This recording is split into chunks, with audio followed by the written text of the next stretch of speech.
I want to thank you with Mahākāśyapa for being so kind to me. We were friends in earlier lives and we were good with each other, compatible. Thank you for the relics of the Buddha. Thank you for the bowl, like the arms bowl, the begging bowl for the monk. But in our time, Mahākāśyapa should understand, the Buddha also understands that it's very difficult to go out begging, especially for a woman. And I'm not that young anymore. So I just eat one meal a day in the house, and I have to do so much work, homework, inside, outside. So if I keep going out and baking and coming back, I don't think it'd be convenient for me. Even though I would love that free life so very, very, very much. Even just to eat one meal, cooking and washing, I feel already it's a lot of work for me. And you have to clean your house, you have to clean floor, wash the blankets and the clothes, and then wash the dishes after cooking and wash the kitchen and utensils and all that. I feel it's too much work already. I wish God would allow me to be breatharian again. It's more convenient, but still, I cannot. I'm not allowed to. I still feel very sorry that I can't be breatharian because it was so good when I was breatharian. I felt like I was walking on the cloud and everything felt light. Everything felt like no worry, even nobody involved, nothing you should worry about, nothing you fear. Because you have nothing. And if you even don't eat, don't drink, you really have nothing to fear at all. You have nothing to lose. It was absolutely a very, very, very beautiful feeling.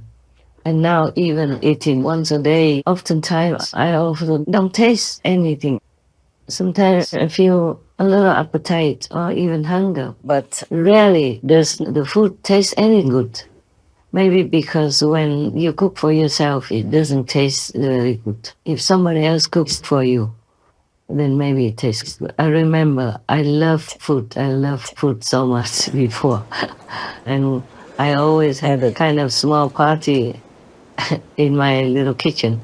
I had a couple of chefs and cooks to cook for me. So I asked them to cook a lot, and I invited the workers in the ashram, some monks or some nuns, not all of them. Those who came helped me to repair the house or repair the car, or some helped me to clean the golf car or clean my yard, something like that. So monks or nuns, I invited them. They took turns, so it was very good. And when I ate with someone else, it tasted so good, so appetizing. And then I kept eating a lot. But then later I preferred to eat once a day and less, because even if you like to, you shouldn't eat so much. I mean me, huh? Not you, okay? Please, do what you want with your life. It's your life. As long as you don't harm anyone, and as long as you're vegan, I'm happy already. But if you want to try to have less and less pain, invisible pain even from plants, trees or flowers in your house, then you can try a little bit at a time till you get used to it. See, if your body accepts you have it, don't cut everything off all at once like the way I did when I became breatharian. Maybe you will cause yourself trouble. I didn't cause myself trouble. I was younger then and healthy. I worked a lot in that temple, cleaning every day, washing, cooking for everybody. Yeah, and helping to write articles for the abbot and transcribing his talk onto paper. Yes, he had a magazine or something.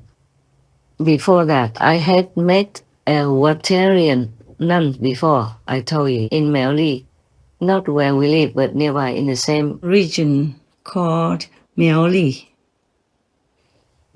So my heart ever since has been longing to be at least a Watarian or breatharian, but I could not somehow.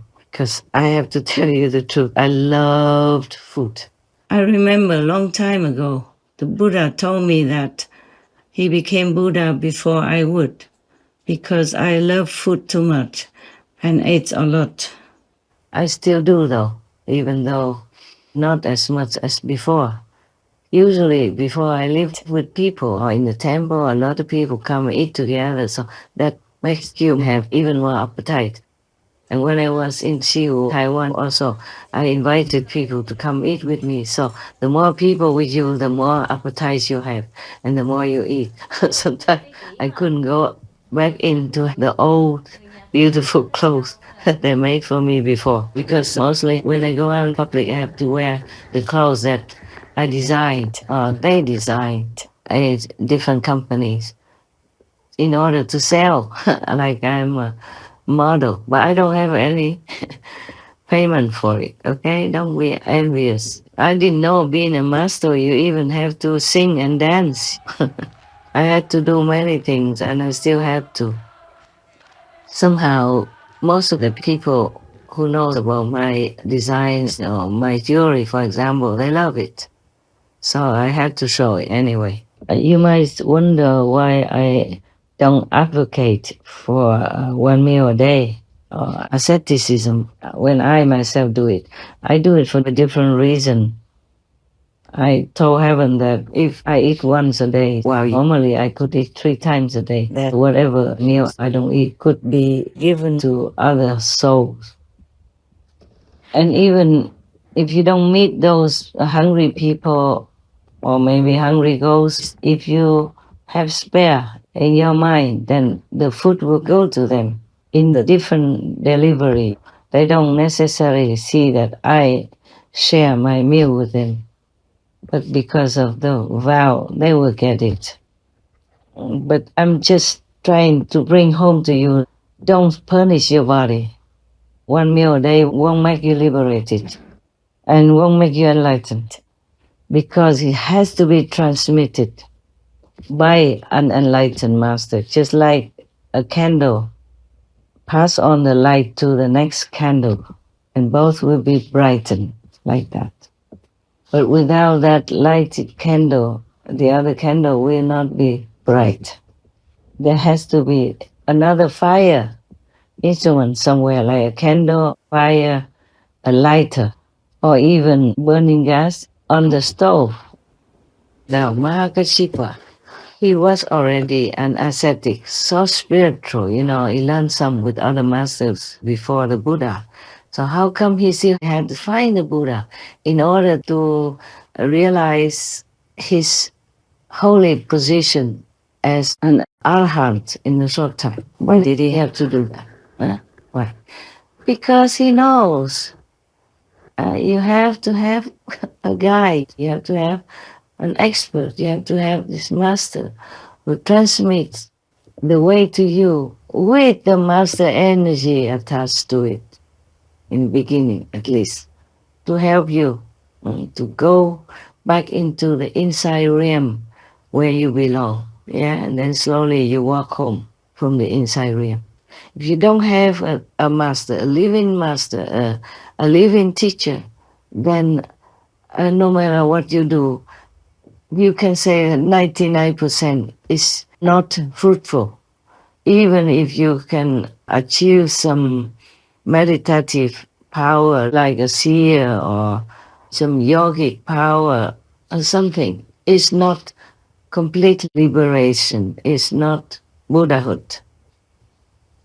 You will be reborn again on earth, and then God knows if you can still continue to control your life in virtue, morals, and beauty or not. Without a real transmission of inner power to you, to open your own power, it's a very slim chance that you could enlighten yourself and reach liberation, or if learning some other method that is not suitable, that is not the ultimate. And after Mahākāśyapa sent for his wife, she came study with the Buddha, and in a short while she became an arhat also. It means saint already. During the Buddha's time, Sometimes the Buddha just talked to somebody, they came and talked to him, and the Buddha explained to him, expounded to him the truth, and then that person became enlightened and attained some level after meeting and talking to the Buddha. It's not because of the Buddha's talk or voice, it's because of the power emanating from it. And also that the Buddha will teach that person a method to practice. Maybe light and sound method, the way you are practicing. So it is not like you can just repeat or learn from somebody else, second or third hand from the Buddha. That means produced from the Buddha's teaching, and then you can be enlightened. You see, it has to be a living teacher. And many other monks also, like Ananda and other persons, they have to be under the Buddha's merciful guidance with tremendous power from within the Buddha himself.